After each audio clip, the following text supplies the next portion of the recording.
या घुशीनं ना 1 महिना झालं माझं रोज पळीभर रक्त आटवलंय. आणि ते कसं तुम्हाला सांगते शेवटी. त्याच्या अगोदर घुस ओरडताना कधी ऐकलंय का? नसेल ऐकली तर घुस कशी ओरडते ते नक्की बघा.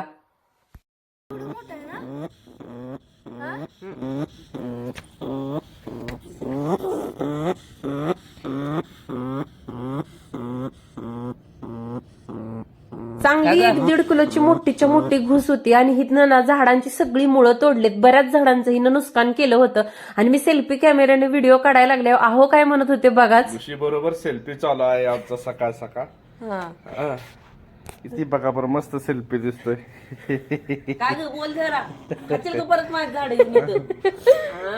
वाटलं तिथं आज माणूस झालं की 1-1.5 महिना झालं ही घुस ना आपल्या बागेत येते. तिथं कुठल्याही प्रकारचं खरकट नाही, कचरा टाकत नाही.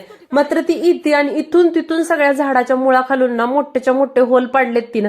आणि खालून मुळं कट झाल्यामुळं झाडं वरतून सुकल्यानंतरच कळतंय की हिनं कट करून गेलीये म्हणून. इथं आता बघा पिंजरा बाहेर आणला होता अहोंनी उचलून. आणि अहो इतके घाबरट आहेत बघून मला हसू येत होतं. कृष्णा आणि मी त्यांना भलतच हसत होतो. दांडकेनी लांब तिला पकडली होती. आणि कायद्यानं प्राण्यांना मारणं गुन्हा आहे. तसं मी 1-2दा औषध ठेवलं होतं. पण कदाचित स्वामींना ते पाप माझ्या हातून घडू द्यायचं नसेल म्हणून या घुशीनं काही औषध खाल्लं नव्हतं. तर तुम्ही कधी अशी घुस बघितली होती का किंवा ओरडताना ऐकली होती का हे कमेंट करून नक्की सांगा मला. व्हिडिओ आवडला असेल